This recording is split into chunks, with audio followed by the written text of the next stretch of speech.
My name is Holly Andres, and I was born in Missoula, Montana. I'm the youngest of 10 kids. My siblings, I can name them for you: Sean, Tom, Becky, Shelley, Jerry, Jesse, Julie, Nate, Nikki, Holly. I'm the youngest. I grew up on a farm and moved out to Portland to go to graduate school at Portland State University, where I pursued my MFA in fine art. And since then, I've been teaching at Portland State University as well as Pacific Northwest College of Art, and just continue making art as I teach as well. And I've always been really intrigued with the childhood experience, and a lot of my work relates to that in some way.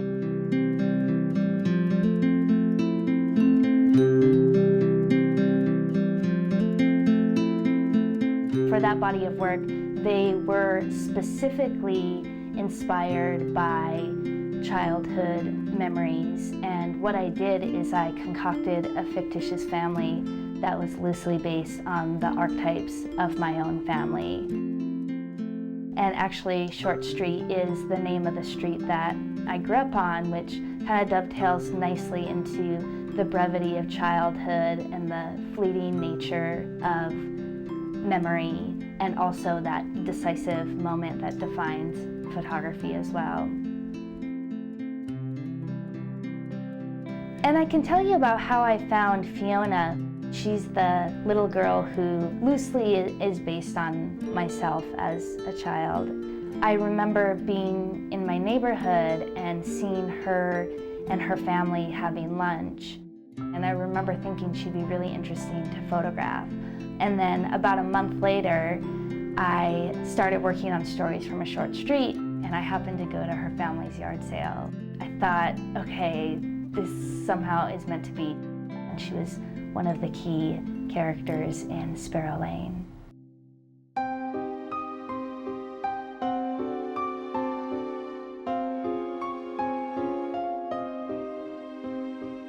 Basically, Sparrow Lane is about a group of adolescent girls who are embarking on forbidden knowledge.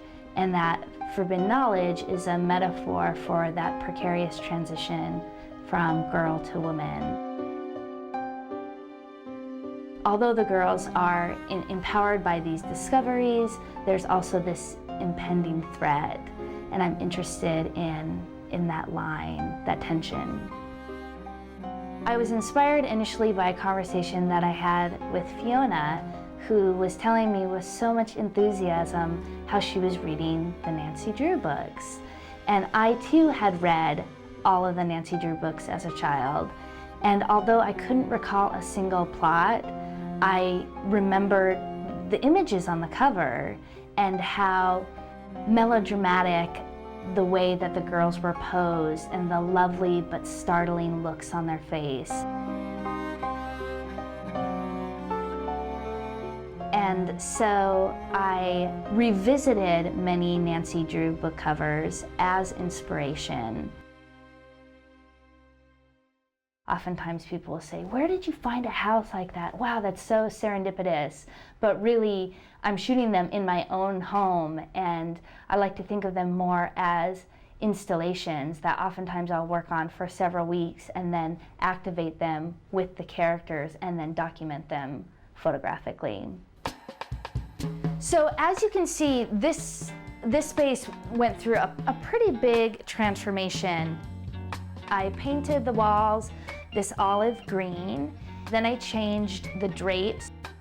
It has a set of twin beds, and I could only find one. So I positioned one here and shot it, and then we moved the bed over to this side of the frame and shot it again, and then sandwiched those two files together. So here, Sam is pouring the magical elixir into the spoon. And then here she is, kind of looking off frame. When I do a shoot, I try to do as many variations as possible, and then I get the film developed and then get the contact sheets back. You can see Amber and Fiona, Amber and Amber, Amber and Amber, different location, Fiona looking Amber's shoulder, Amber, Fiona. And then ultimately, I thought this one had the most unity and the most potential to guide the viewer's eye around the frame. So this is the one that I selected.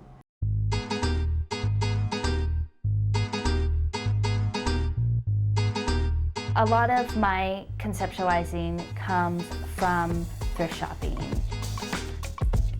I find it to be very fulfilling. This is one of my favorites that I've seen in the store. These two are pretty nice. And I'll literally comb through the entire store. And I like to touch things. I'll touch like every single object, and then I'll go through the whole store. And then if I still don't want to go home to do the work, I'll do it again. This is the highlight of my day. And sure enough, these fit. I think I need to get a cart. I'm gonna grab a cart. I'm trying to curb some of my purchasing, but I feel like I have a pretty good collection to work with at this point. This is my basement, and I've kind of taken over and turned it into my own personal thrift shop. Oftentimes, if I find something from my childhood, I'll just buy it. So for example, this is something we had growing up, and I don't really have a purpose for it, but I just felt like I had to have it, and somehow or another it'll probably make it into a shot. Yeah, looking pretty good. So let's go ahead and start the smoke machine. I am embarking on a new photo project. For this next photo project, I am depicting mothers with their children in these kind of empowering acts. Fiona, here are your dresses, and then I have those tights and those shoes for you. There we go. That looks great. This first shot was inspired by a childhood experience that my friend Anna Fiddler had, and apparently her mother was taking a group of kids to a birthday party in a car. And on the way to the party, something happened, and there was a fire underneath the hood of the car. And so her mother had to pull over on the side of the road and pull, like, individually all these young children out of the car. Here's what we're gonna do, everybody. So there's a party, and there's cake, and let's bring the dog. Okay guys, listen up, because we gotta go fast. Sorry. If you wanna blow some bubbles, maybe to get your mind off how cold you are. Anna, body more like this, other way, like that, less like that. There, perfect, perfect, there it is. Okay, everybody, so we're shooting, so just kind of act lively and not cold if possible.